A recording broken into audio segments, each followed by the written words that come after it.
All right, so today we are going to be talking about the vicious running cycle. Vicious. Vicious.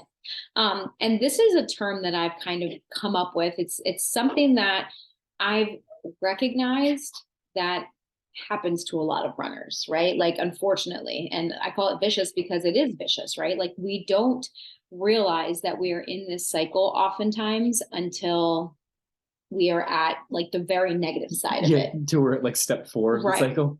Right.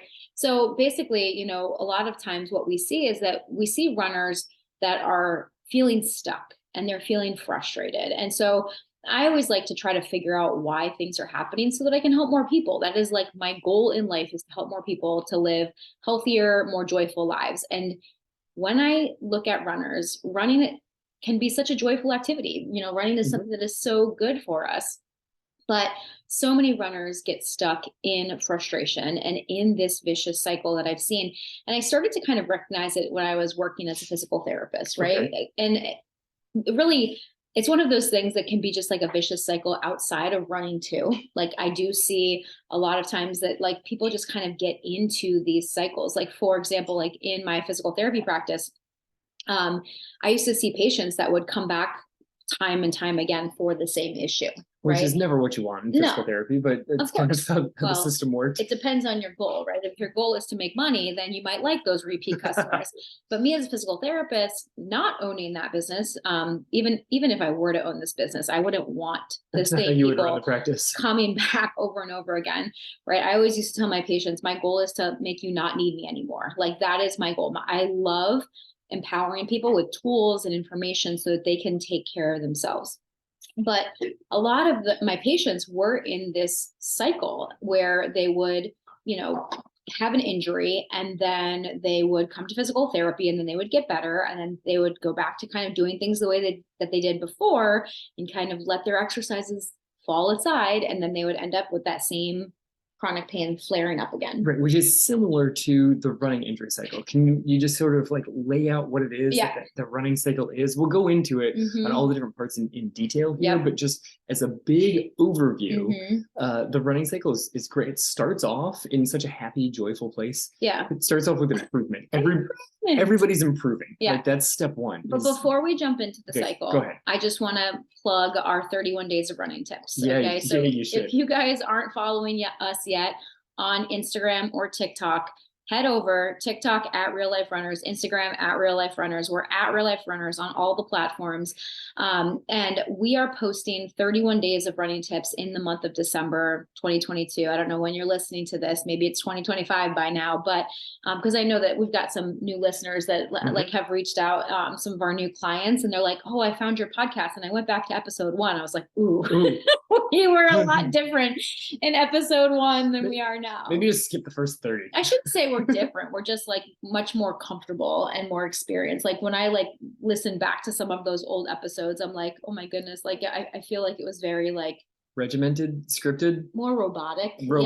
Good word. I don't know, like, because we never scripted any of the episodes, but like we just weren't as comfortable and as conversational as we are today. Yeah, fair enough. So anyway, so who knows when you're listening to this, but who knows if those platforms even exist, right? But anyway, 31 days of running tips. If you're catching this now, come join us over there. There's some really, really good stuff that a lot of people have been commenting on as really, really helpful. So, and family members are making cameo appearances. So family members are making fun of me for making them too. So, which is also fun. So anyway, okay. So on to the vicious running cycle. Okay. Because like I said, I like to look for patterns. I like to look for more ways to help people. So this vicious running cycle is this pattern that I saw basically of what's happening is that, like, when you first start running, right, whether you're brand new or after a break and you kind of start back up again, you start to improve, right? Always. You start to improve. You start to build mileage and build speed, right? Because if you're starting to run, maybe you're only able to run for like a half mile or a mile, and then you just gradually start to build up your mileage. You gradually start to get faster. It's kind of the beautiful thing about being new to something. There's that immediate improvement. There's that immediate gratification when you start something new. Okay.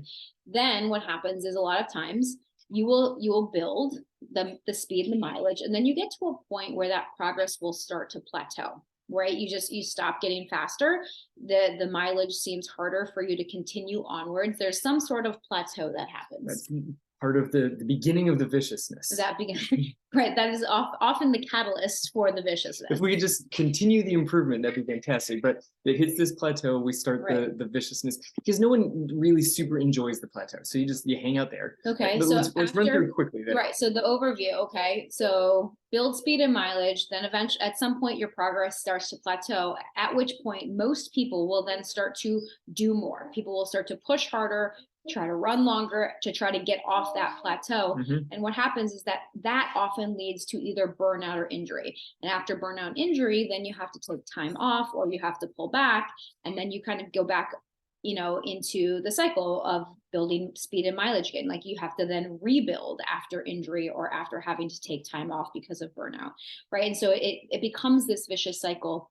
But what we want to teach you guys today is, number one, what all 4 steps of that cycle look like, and then how you can break out of this cycle, right? Because like I said, our goal is to help create a happier, healthier, more joyful world through running, right? Like that is our goal. We want to help more runners to live those joyful and healthier lives. And so if we can help you learn about this cycle and show you how to break out of it, that is going to lead to a lot more joy, a lot more satisfaction and fulfillment in your running. Excellent. And ultimately a healthier life. Yes. Joy to the world. That's what we're going for here. Joy to the world. I knew it was coming. Well, did you expect that version? Yes, that version. Not the Christmas version? No, that was what I was going for, actually.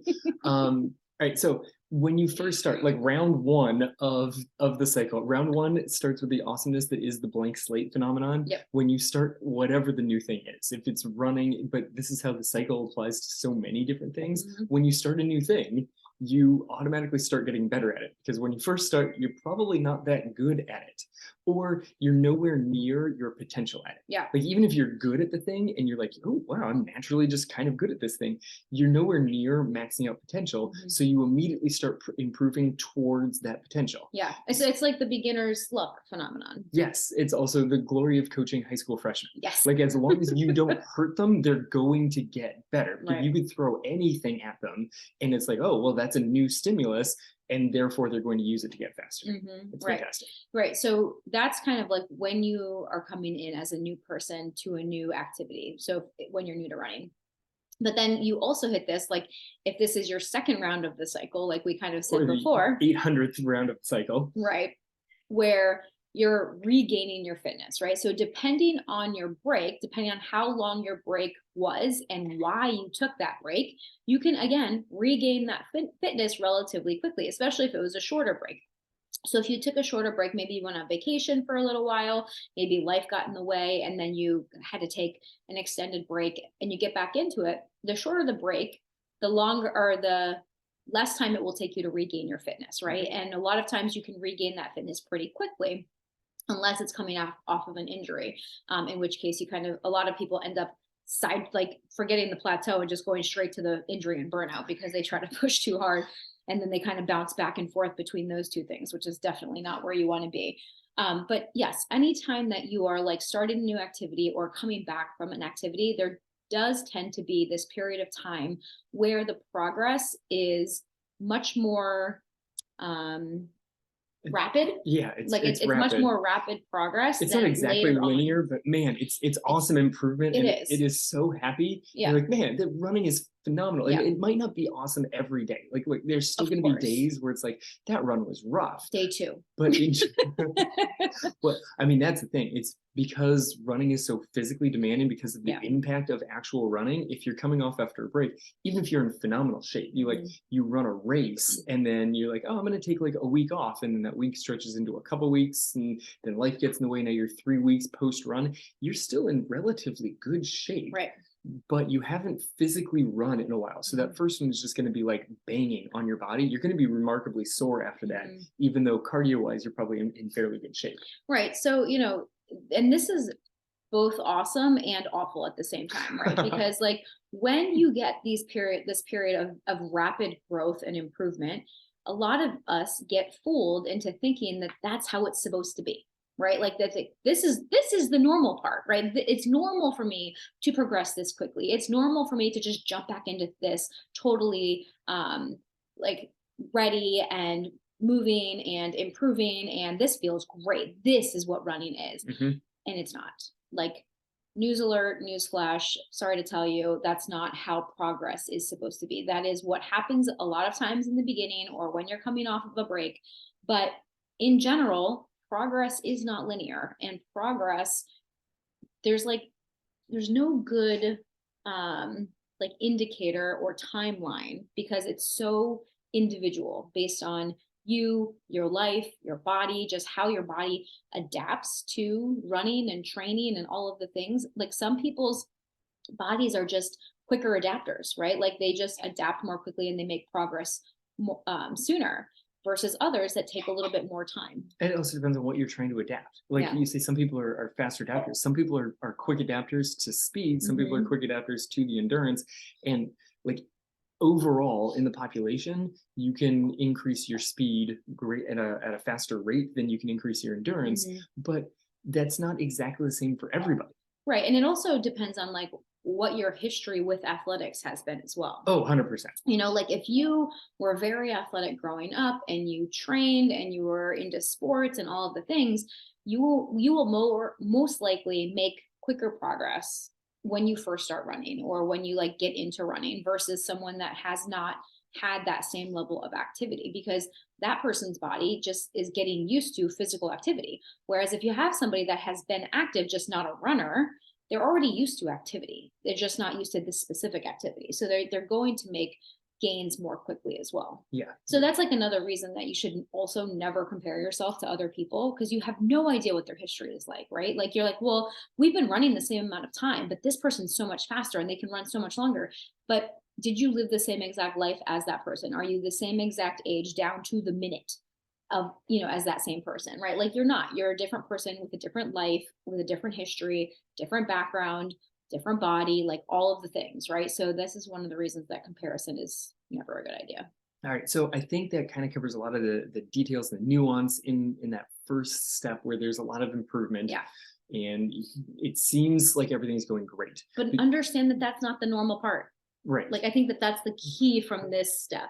That's like part one. Yeah. And it'd be cool if we could just keep climbing and just nothing but improvement, but it doesn't. It like that will always get you to the plateau. Yeah. Like, doing whatever it is that stresses you, you will continue to improve, but eventually you're going to reach that plateau. Every runner gets to that spot. And I think that that's another really important thing to point out, is that when people reach this plateau, oftentimes we think that that's bad.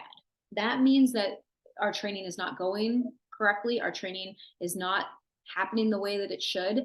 And what we want you to understand is that plateau is normal. Every runner will plateau at some point in time. The length of that plateau is different, the details of the plateau, but plateau, where your progress stops improving for a certain period of time, is normal. And I want to really stress that, because I think that so many of us think that the plateau means that something's wrong. Yeah. And it does not mean that anything is wrong. That is just, if you understand this is just a natural part of the cycle, your progress is going to plateau at some point in time. That doesn't mean you've done anything wrong. That doesn't mean there's anything wrong with you. That doesn't mean that you're never going to make more progress again, right? Like, you can still make progress after a plateau. Like, think about going up stairs. Like, if you're in a building and you're going up a flight of stairs, there are little landings in between each floor, right? You go up a set of stairs, maybe 10 to 12 steps, and then there's a landing. And then you turn the corner, and then you go up another set of steps, and then there's another landing.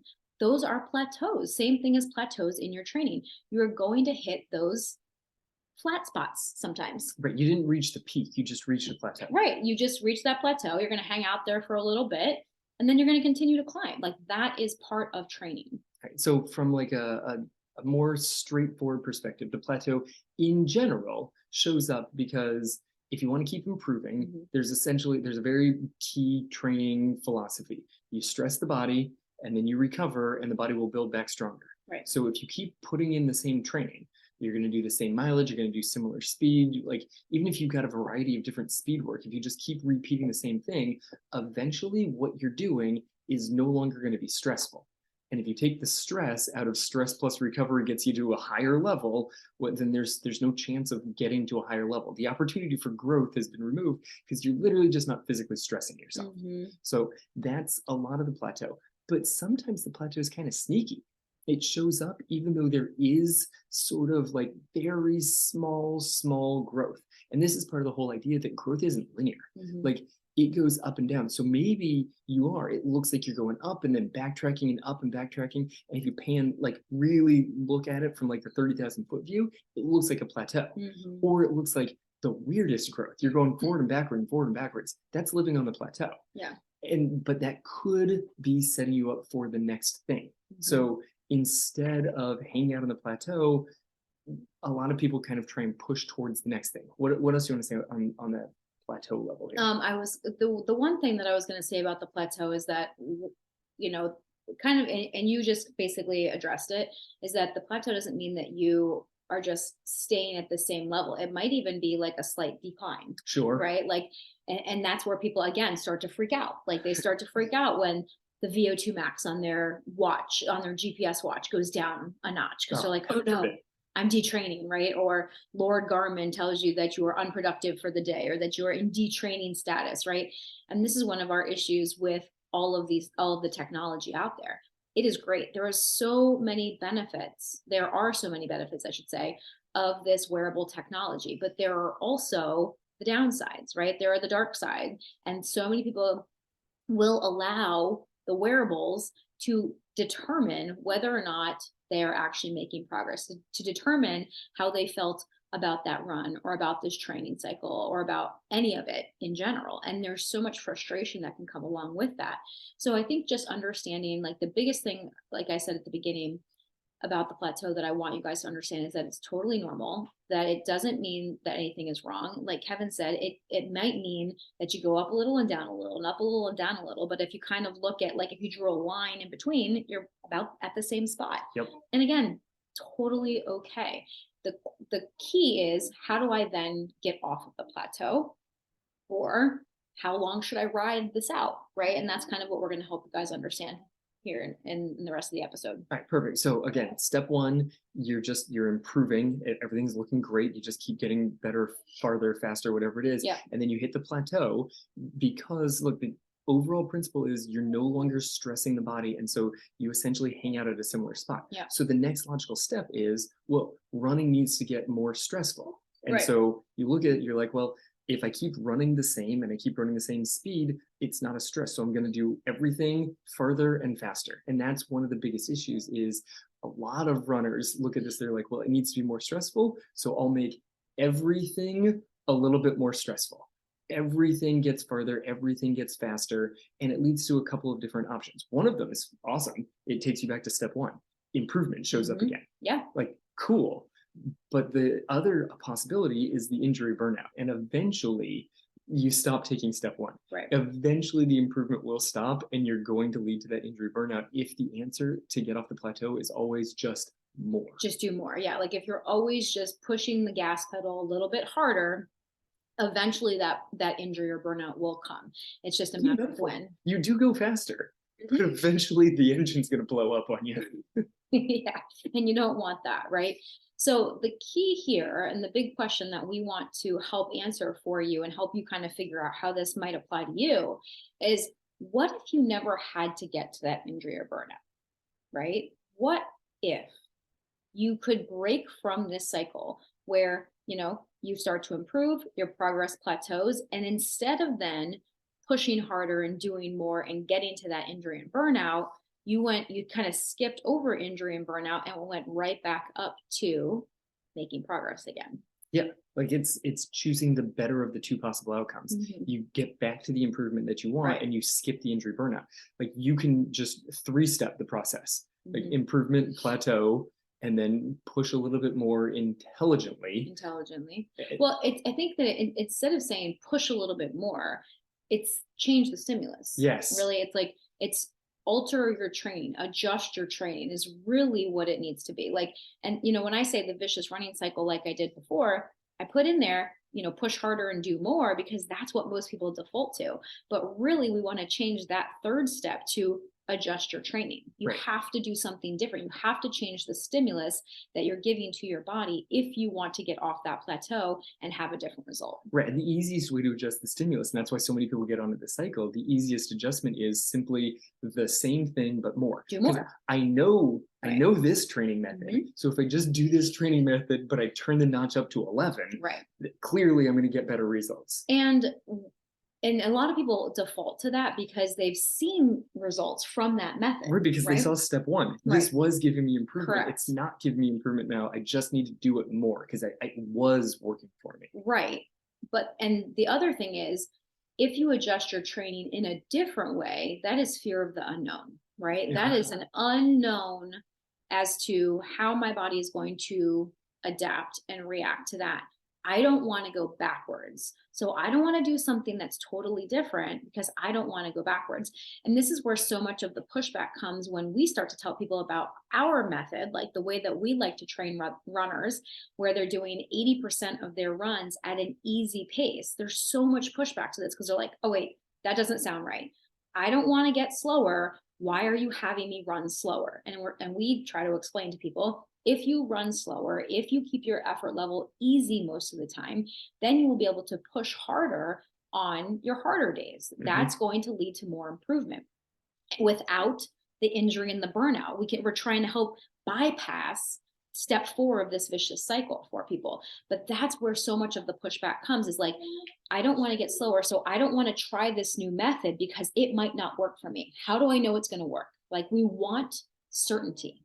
We want to know this thing will work. And we try to do our best to reassure people, like, we've had it work with hundreds of runners before. Like, this is not just something that we're making up. This is something that's backed by science. It's backed by research. We've put it to use both in our own training and in hundreds of other runners that we've coached. There are other coaches out there that train their athletes this way too, elite athletes with this type of method, not the exact same thing that we do, but because every coach is a little different. Right. But the same principles, right? We are training people with scientifically proven principles, and then we adapt it to real life. Right. I mean, and that's part of the thing is, it's not like there's an actual specific plan. There's a guiding principle as to how to get yourself safely off of the plateau. Right? And each coach goes about that a little bit differently. Yes. Right. Because each athlete should go about that a little bit differently too. Sure. All right. So how do you avoid the injury burnout?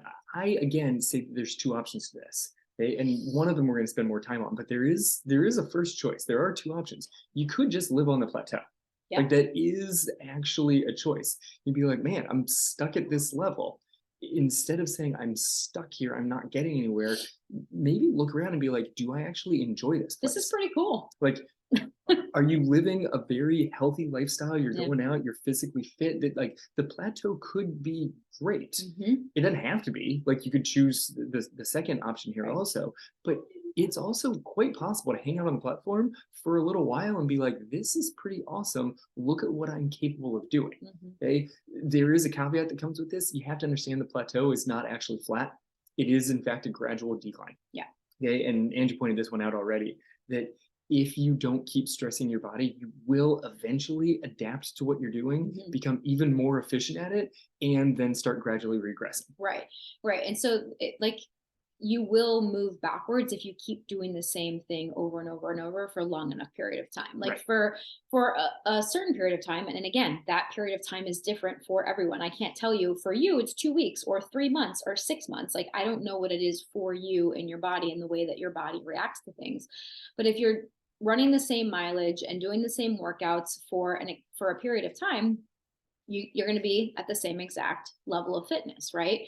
But like Kevin said, as your body becomes more efficient and adapts, you will start to actually regress and decline in your fitness if you don't start to add new training stimuli.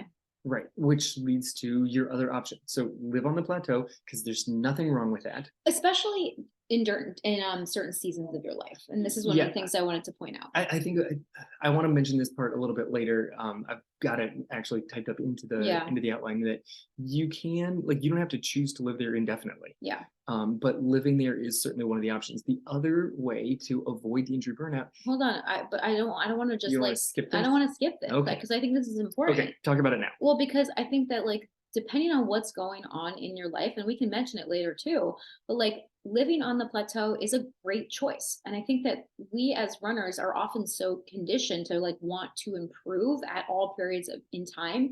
And there's nothing wrong with that either. But there's also nothing wrong with choosing to just kind of be where you are right now. Maybe you've got kids at home, maybe they're young kids, maybe you have a newborn, maybe you have a lot of stress at work, you have other things that are happening in your life. Maybe you're trying to grow a business like I am, right? Like I'm trying to grow our coaching business and help more runners. I'm trying to spread our message and our mission. And so right now, my personal running goals are different than they were when I wasn't building the business, because my business is my focus. Yeah. And being a mom is my focus, right? Like having those seasons of my life that are really important to me and having those priorities means that right now for me, my running is third, fourth, fifth in line. Not my health in general. My health is always number one, right? Because if I'm not healthy, then I'm not going to be able to show up in any area of my life well. My health is still number one, but like my running goals, people are always like, you know, when are you going to run a marathon? When are you going to do this? And I'm like, I'm not ready for that yet. The number of people that ask you when are you going to run a marathon is astounding. It's fine. Like, well, it makes sense. I'm a running coach, right? Like that's a fine question, and I'll be happy to answer it. And the answer is, I don't want that in my life right now. I don't have room for it with the way that I want to live my life and prioritize things. Yeah, but if you don't run a marathon, then are you a real runner? I am a real runner. But I also like, and so I did live on a plateau for a little while with my running. And I was focusing more on my strength training, you know, like, because you can focus on other things as well. Like you don't always have to be getting faster. You don't always have to be increasing your distance. You can focus on other things as well. And this is one of the conversations I had with one of our clients this week, because she's like, you know, she's been running like 100-mile races. Like she's been doing all sorts of things. Like, you know, what do I want to do? Like, what is my goal for 2023? Sure. And I'm like, well, you can focus on other things as well. You know, like it doesn't have to be just trying to get faster or just trying to run longer. There can be other goals. And so sometimes living on the plateau is a great choice. Yeah, I mean, sometimes it's not just that there's nothing wrong with it. Sometimes it is the most ideal choice there is. Right. Yeah, it's not something that you just have to accept. Like it's something that you can actively choose. Yes. Yeah. Yes. It's the joy of the plateau. I'm going to be here and I'm going to really appreciate where I am. Well, think about it. Like if you're going on a hike in the mountains, right? And you're climbing, and you get to a point where there's like a gorgeous overlook. Do you want to keep climbing right away, or do you want to take some time to pause and look around you and take some photos and just be in that moment? Actually enjoy the experience. Yeah, like you've climbed so long you know, you've put in so much work to get to where you are. What if you could just enjoy that plateau for just a short period of time, or a longer period of time? The same thing happens with races. Just every single race need to be chasing a PR. Right. You tend to miss out on a lot of the experience. Yeah. So like get to the plateau and then take a breath, sit down and look around you for a little bit. Do a little happy dance. Yeah. Take some selfies. Perfect. And don't forget to post. Okay. So that's option one, is like just choosing consciously to like stay on the plateau for a while and totally be okay with that. What's option number two? Option number two, have some good reasoning about how you're going to increase or change the stress. Okay, because it's both increase and change. Like part of the reason why increase is change. Yes, but like instead of just doing the same thing but increasing it, doing more miles or greater intensity, you could simply try to change the stimulus, come up with a little bit different of how you're training. And it goes back to the very first step of it leads to improvement when you start new things. Okay, so on the big principle that if you want to improve, you have to have stress and recovery. If all you're doing here is increasing the stress, which is what a lot of runners do, they're like, right. I run 4 days a week. I've seemed to have reached a plateau, so I'm just going to push a little bit more on all 4 days. I'm going to make them all a little bit further. I'm going to make them all a little bit faster. You've managed to completely eliminate your recovery run. So that sometimes leads to a big issue of, okay, well, if you increased the stress, you have to kind of proportionally, maybe not exactly a 1-to-1, but you have to make sure that you're increasing recovery enough so that you're able to feel recovered. Otherwise, stress just leads to injury. Yeah. And what if you even took it one step further and said, I'm not going to increase my stress. I'm only going to increase my recovery. That is also possible. Right? Like if you, especially if you are not getting enough sleep right now, if you're not getting enough recovery in, if you are pushing your recovery runs a little bit more, one way to get off the plateau is to actually pull back and give yourself more recovery time. And people don't like to look at that one. They're like, that doesn't make sense. How can I improve if I'm not doing more? I mean, if you have not like maxed out your use of that particular stress level, and it's quite possible if you're not eating enough, if you're not sleeping enough, most people don't max it out. If you've got a whole lot of other stresses coming from things in life, if you focused on the recovery, you might be able to ease your way off of the plateau. That would be the easiest way off the plateau, is if you have not maxed out that particular stress level. Right. But if you do decide to increase your stress level, you also need to increase your recovery to go along with it. Right. And I mean, one of the big things on that one is making sure that you're getting enough sleep, but also making sure that you're getting enough fuel. If you increased your intensity or you increased your mileage, or certainly if you increase both, you're going to need to put more fuel in the fire. Yep, absolutely. So when you decide what adjustment you need to make in order for you to get off this plateau, a good question to ask yourself is, which form of stress gives the biggest payoff for you? So this, there is a little bit of knowing yourself in this step, like knowing what works well for you. What have you tried in the past? What has worked? What hasn't worked, right? Having that experience is going to help you answer this question better. If you're new to running, if you've never really experienced plateau before, you could probably pick any of these, play with it, and see what happens, see the result that you get from it. And then, next time around when you hit a plateau again, because it will inevitably happen, you try something else. So ask yourself, which form of stress tends to give the best payoff for me? So some of the stress options that you might think of would be your long run. How long is your current long run? Do you want to increase that long run, or do you want to change the pace of that long run? Number 2, strides. Do you currently do strides on a regular basis?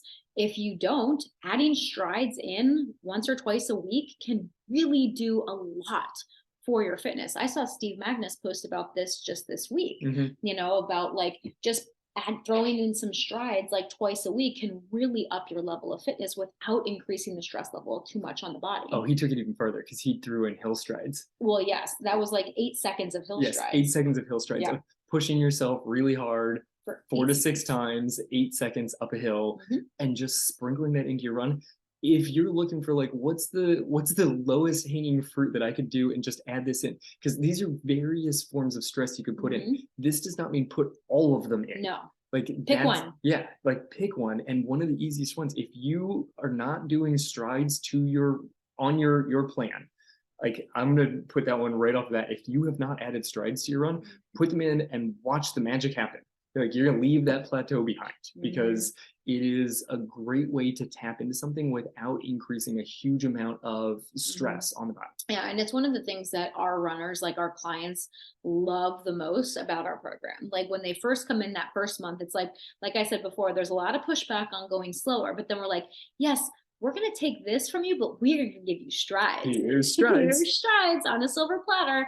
And people are like, oh my God, I love strides, because strides are really, really fun and show immediate payoff. Well, I shouldn't say immediate payoff, but you get payoff. Relatively short. Right, which is fantastic. And they're also very useful thing to increase. Like I used to do them once a week. I've added them on an increased number of times per week, because I think they are helpful as the calendars keep changing years. As the calendar, as your age. As your age increases, let's just spell this guy out. As you get a little older, adding strides an extra couple times during the week is super, super helpful. Yeah, well, because it stimulates your fast twitch muscle fibers, and like those are really what tend to decrease as we get older. Exactly. So being able to hang on to those is massively helpful. Really important. Yeah.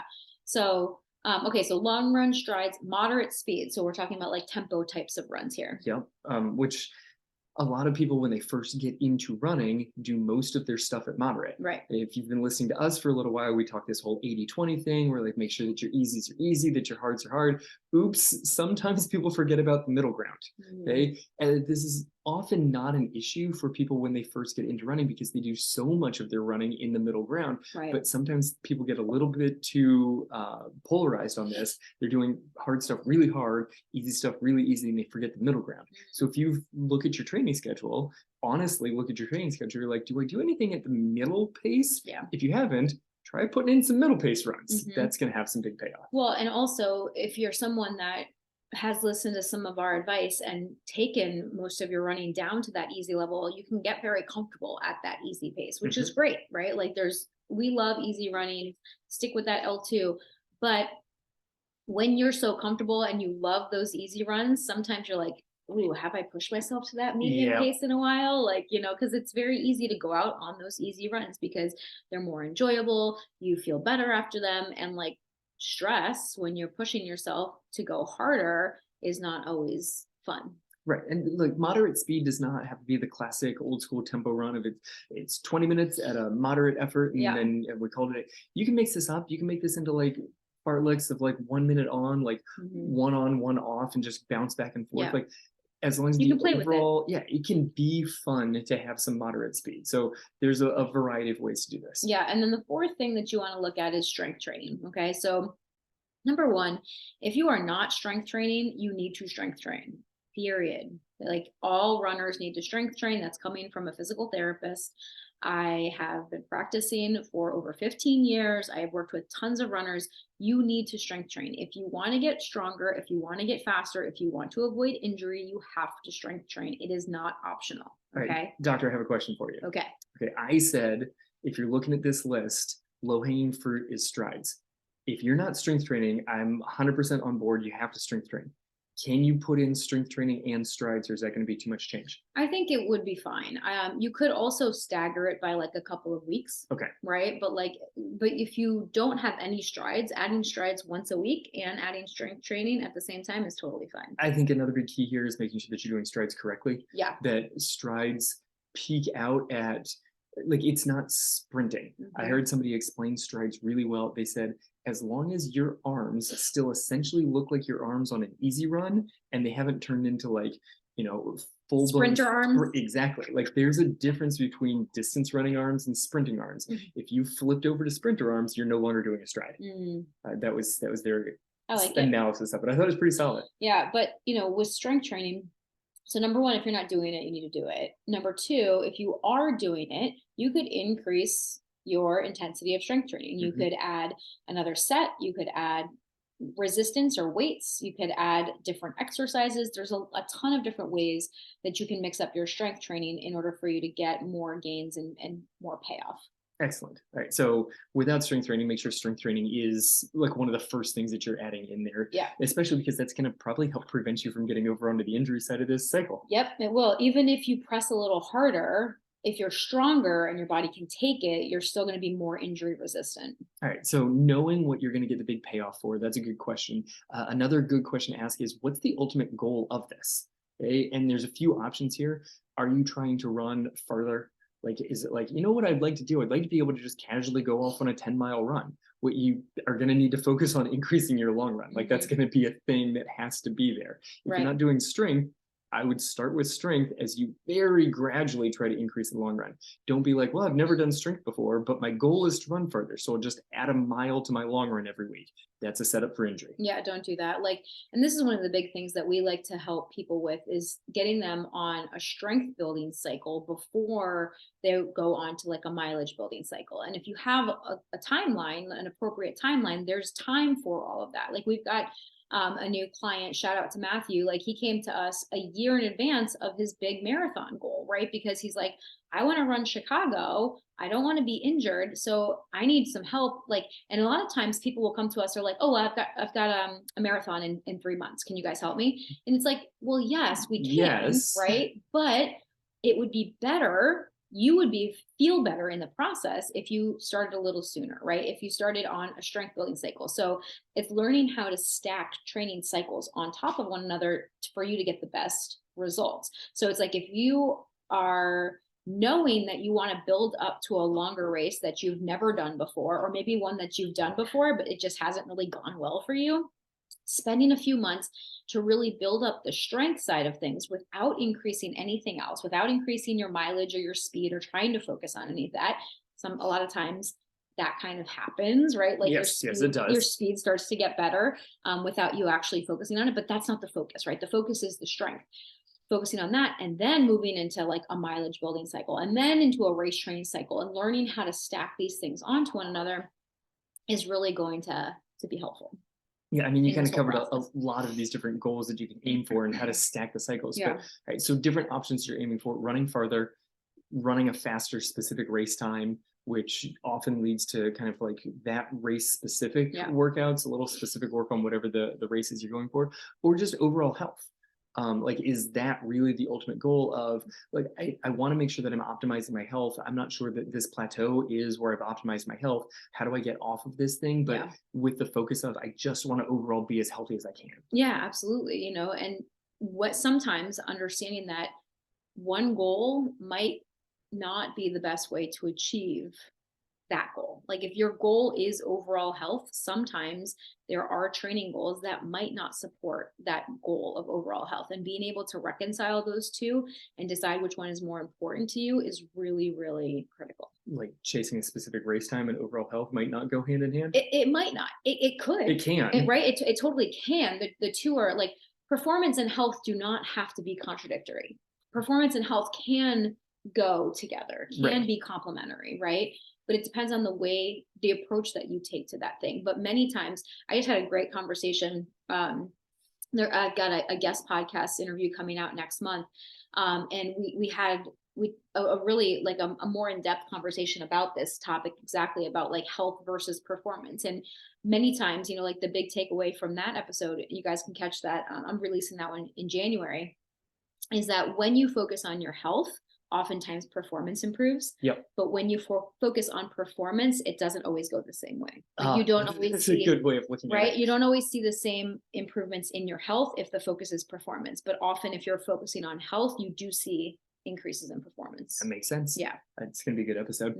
All right. So knowing like what type of stress you want to increase to get the biggest bang for your increased stress, knowing what the ultimate goal is, that's a good one. Knowing how the different increases in stress are going to physically affect you or mentally affect you. Like, if you increase the amount of fast running you're doing, you're going to be sore. Like, that's going to have actual muscle breakdown. There's going to be muscular soreness and pain coming along with this guy. Yeah. Like, there's just different things. If you're increasing your strength, there's going to be neuromuscular adaptations. You're just overall going to kind of feel some physical fatigue as you're making these neuromuscular like improvements, which is why strength training is a weird one when you start like seeing the improvement off of it, because some of it is your brain allowing your body to just move through those motions better. Most of it is at the beginning, right? Like, it takes 6 to 8 weeks for you to actually see like strength improvement. But you can suddenly, like, I can do 10 push-ups today and I can do 15 tomorrow, but that's not because I actually got stronger. You feel stronger because like you said, that when Kevin says the neuromuscular, he means like the message from the brain to the muscles, right? There's a pathway there. And the more you practice sending the message from the brain to those muscles, the stronger that pathway gets. And so you're not actually strengthening the muscles in those beginning weeks. You're actually breaking those muscles down. But what you are doing is strengthening the pathway from the brain to that muscle. So the muscle becomes more efficient at like when the brain sends the message, the muscle's like, oh yeah, I know what I'm doing, and it just gets better at contracting and doing the whatever motion it is that you're doing. Thank you. It was an excellent job of explaining what I was trying to say there. One of the other stresses that comes up here, mental fatigue. Yeah. Like, you just realize that's a real thing. If you're increasing whatever the stress, that's going to be mentally challenging. Maybe it won't be, maybe you're throwing strides in there and you think it's fun. That might not have the mental fatigue on you. Right. But if you're increasing like moderate runs, that might not be the most entertaining thing to try and get you off the plateau. That could be mentally fatiguing. Make sure that you're taking appropriate recovery to adjust for that extra stress. Right. And the physical fatigue can often lead to mental fatigue as well, right? Like, there are times I know when I've had like a really hard workout and I'm exhausted afterwards, that I had a hard time like focusing throughout the day, right? So understanding that when you increase the physical stress levels, that will likely also affect how you feel mentally, right? Like not every day, right? Because you're not supposed to be increasing your training load every single day, but on those harder days where you are increasing your physical stress, understand that there is a level of mental stress and fatigue that go along with that as well. Yeah, I want to highlight that. I mean, we've said it before, but just that what you just said there of you should not be increasing the stress on every single run. Mm-hmm. Like that's the thing is you've got a plan here. Like, how do I kind of change things up a little bit? You don't have to change up every single run. Yeah. Like changing one or two things during the week is going to be a decent amount of extra stress onto your body and probably get you off the plateau. Yeah. And it's funny sometimes when people come to us for coaching and we are looking more at smaller tweaks. A lot of times people are like, well, then what do I need a coach for? Like, if I'm just going to be doing the same thing and I'm just going to be tweaking one thing, what do I need a coach for? I already know what to do. And it's like, okay, but do you like, or are you the person that's going to want to change more things? Mm-hmm. And do you need a coach to remind you that no, we just have to ride this out. This is going to be okay. We need to make a small tweak. We don't have to make large sweeping, adjustments to your plan. We need to make those small tweaks that are going to give you the biggest payoff. And that's one of the things that we love to help people with too. Okay, that was one of the coaching podcasts I listened to, and they said that the faster their clients were, the more like objectively successful their coaching clients were, the more the job of a coach was to pull them back 100%. rather than push them forward. Yep. Like as newer runners, as younger, like on the running calendar runners, you just keep adding one little new thing and you can see the progress. Yep. As more advanced runners, it's like, okay, but don't do that. Let's try and pull this thing back. And there's so many different like handles that you can pull to try and adjust things. As a coach, being able to look at all of them and be like, okay, for what you're aiming for, we're going to pull back on these three things and increase this one thing. Right. Like that's where the art aspect of coaching comes in. Oh, absolutely. Right. Because there, like you said, there are so many different levers that you can pull, right? Like this is one quick podcast episode and we've given you a couple of things. We've given you 4 levers here: strides, long run, moderate, speed, and strength. There are so many others, right? Like these are just some of the ones that you can start to work with. But yes, that is kind of where the art of all of this comes in. And that really takes us to our last point, which is being able to listen to your body and being willing to adjust. That is one of the best ways for you to stay out of this vicious running cycle, for you to break this cycle for good, which is learning how to listen to your body and be willing to adjust, right? Don't let your ego get in the way. Like so many of us, we do not want to adjust. We don't want to listen to our body. We've been conditioned and told to ignore it. No pain, no gain, just push through. You don't want to be weak. You want to just keep going, right? But when you continually ignore your body and just keep pushing, you will be on this vicious running cycle for the rest of your life. Okay.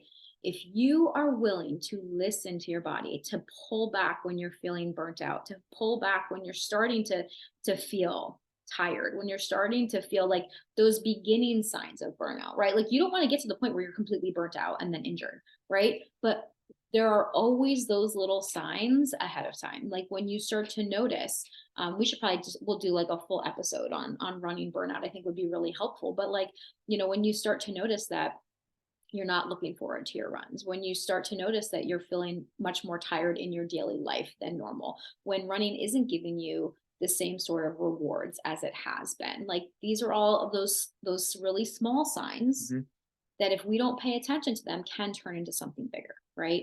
And so when we start to notice those things, start to listen to our body and then adjust appropriately, we can completely avoid the injury and burnout section of the cycle. Yeah. And I mean, one of the things of listening to your body, we talked about all different ways to add new stresses. But new stresses are going to feel like stresses. Yes. Like you're going to feel a little bit tired. That doesn't mean that it's going wrong. That probably means it's going correctly. It's just that you don't need to add new stresses so that you feel exhausted daily.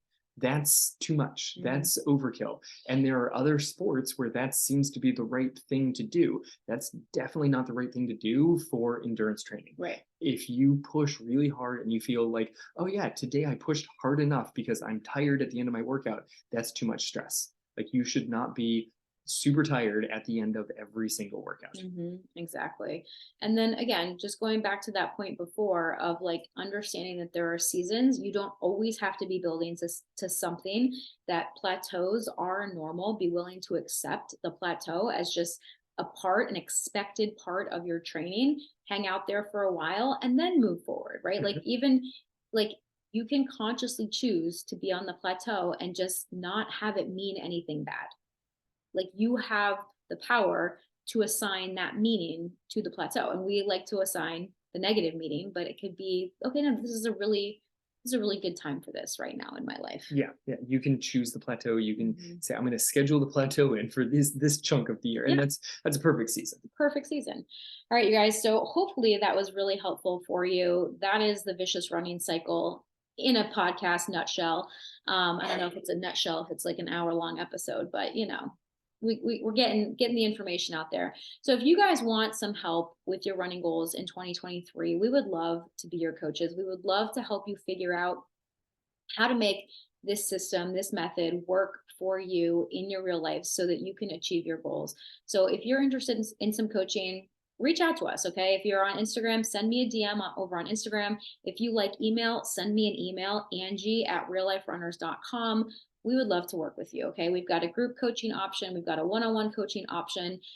So we can figure out how we can help you to become the runner that you want to be and get out of this vicious running cycle for good, help you get stronger and faster and achieve those goals that you want for yourself in 2023. So as always, you guys, thank you so much for listening to this podcast, for spending this time with us, and for sharing the podcast, for referring the podcast to your friends and all the things. We appreciate you guys. This has been the Real Life Runners podcast, episode number, what are we at? 285. 285. I hope so. I think so. Episode number 285. Now get out there and run your life.